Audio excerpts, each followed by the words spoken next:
I think, believe it or not, I believe we can use either law of sines or cosines on the ambiguous case. It's kind of interesting. The law of cosines would be kind of tough because you end up with a quadratic equation. I'll show you what I mean by that. Law of sines would be, I think, quite a bit easier here. So if I do the law of sines, I need to calculate another angle because I have two sides known, one angle is unknown. And so it would have to be this angle right here, theta.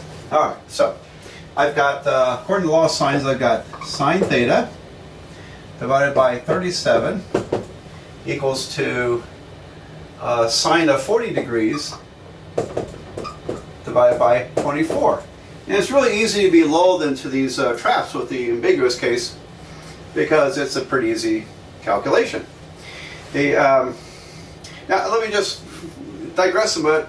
What would this look like with the law of cosines? The law of cosines, that would be x. So I'd have across some, let's see, what would it be? Yeah, I would use this angle here.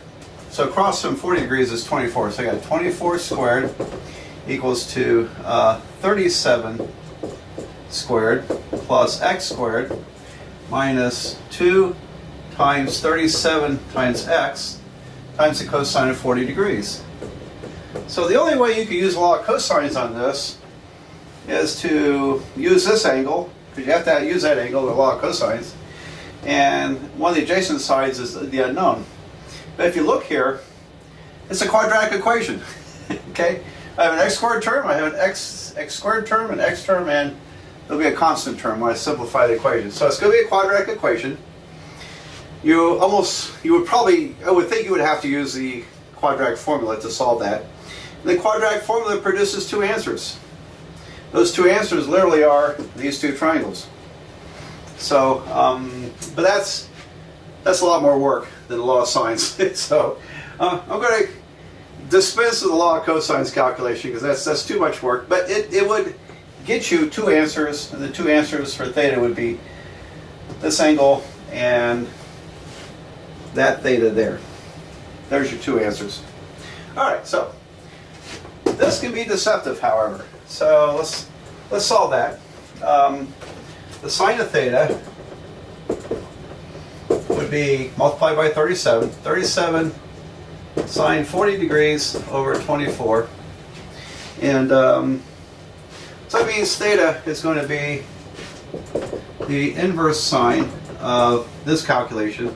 37 sine 40 degrees over 24.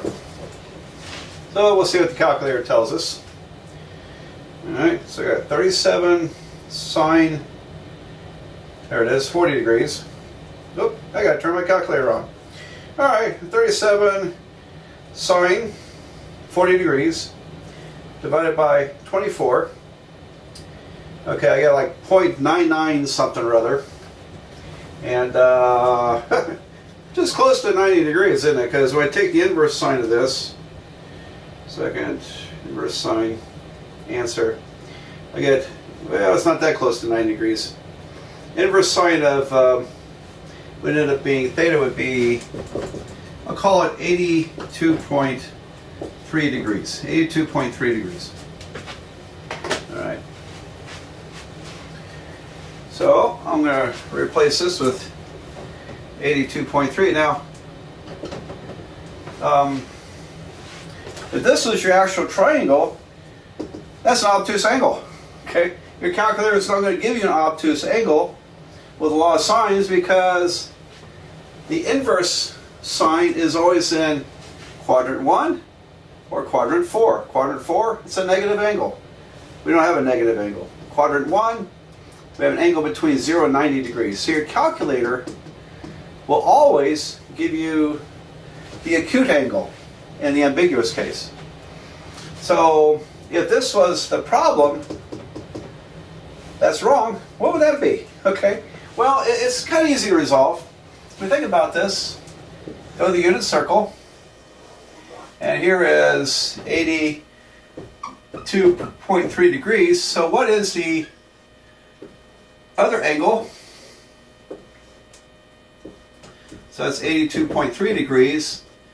82.3 degrees. So if I look in terms of symmetry, the sine of this big angle is going to give you the same y value. In other words, down here,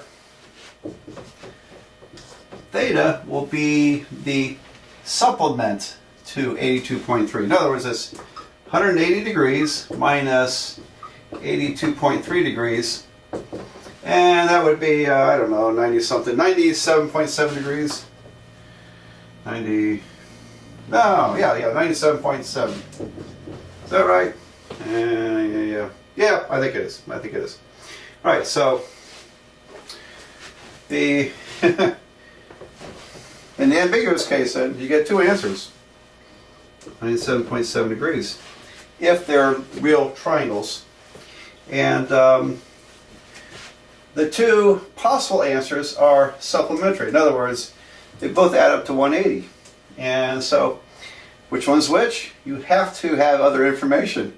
You either have to know what this diagram is to know if you're calculating an acute angle or an obtuse angle, or you have to be told that. Okay, so if you have no diagram and no extra information telling you what this is, then you can't determine what that angle is.